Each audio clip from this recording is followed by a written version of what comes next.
sur la conception des espaces publics, c'est plutôt le travail derrière de base et les concepteurs. Mais en tout cas, il y a un point important qu'on peut noter, que je voulais soulever, c'est que il y a toute une qualité qui a été mise dans les années précédentes sur le plateau.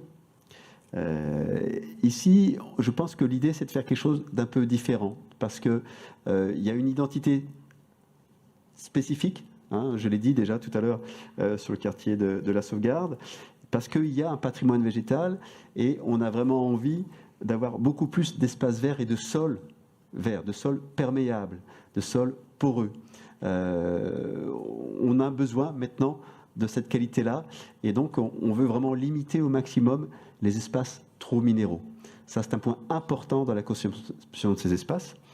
L'autre point peut-être, c'est que justement autour de ce cœur de quartier, on veut absolument favoriser les déplacements des piétons et des vélos. Il faut aussi qu'à la Duchère, on se déplace comme dans plein d'endroits maintenant en vélo.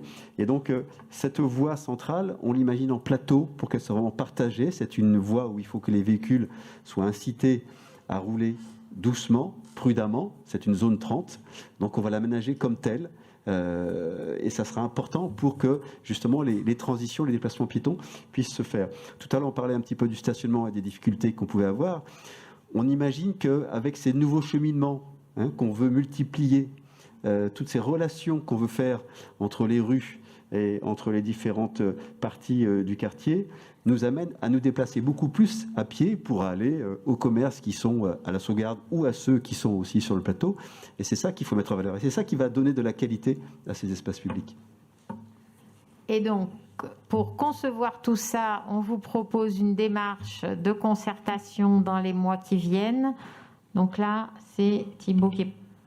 C'est ça. On a beaucoup parlé aujourd'hui et c'est vrai que les questions-réponses sont intéressantes parce qu'on parle beaucoup d'usage et des éléments justement sur lesquels vous avez vraiment une prise et un mot à dire. Là, on vous a présenté les intentions, mais ce qu'on souhaite aujourd'hui, c'est vraiment à travers les différents ateliers thématiques qui vont avoir lieu. Donc c'est plus par petits groupes. Donc vraiment, l'idée, c'est que chacun puisse s'exprimer de façon aussi un peu plus facile parce que c'est vrai que là, une réunion publique, c'est pas forcément évident. Donc l'idée, c'est vraiment de faire fonctionner autour de 3 ateliers, donc qui vous seront précisés, mais plutôt un orienté sur vraiment l'espace public. On en a beaucoup parlé sur la question du usage, sur la question aussi de la programmation de ces espaces. Qu'est-ce que vous voulez en termes d'équipement, en termes de jeux, en termes d'espace de jardin? Ça, c'est une vraie question. Voilà. La question de la composition aussi urbaine. On a parlé de la question du cadre de vie, de la question de la hauteur, la question du rez-de-chaussée aussi. Tous ces éléments sont importants et on travaillera avec vous pour bien les définir. Et puis aussi un atelier sur la notion de préfiguration, et Baz va faire un point là-dessus.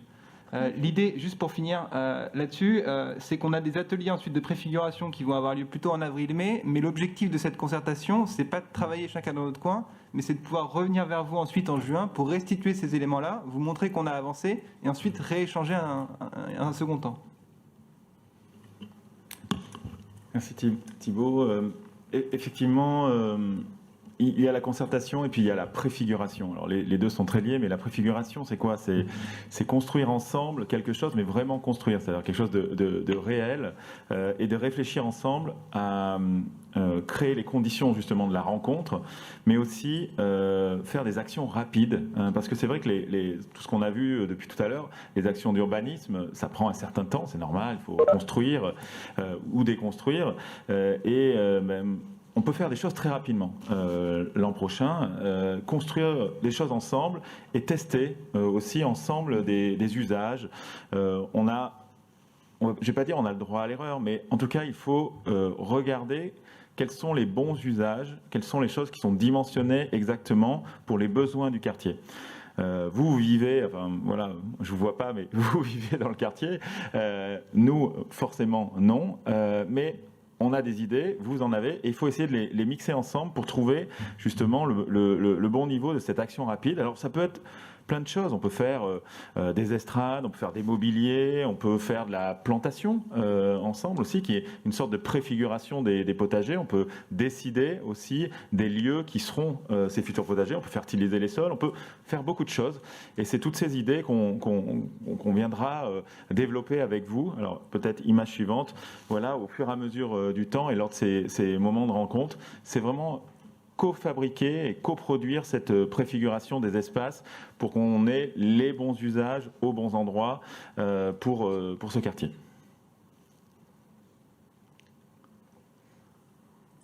Et juste pour préciser que sans attendre l'an prochain, pour ce qui est des espaces jardinés, l'idée, ça serait de commencer dès mars-avril, c'est-à-dire à la bonne saison pour commencer à planter, semer, etc. etc. Parce que si on rate, si on fait ça en juillet, c'est un peu plus difficile.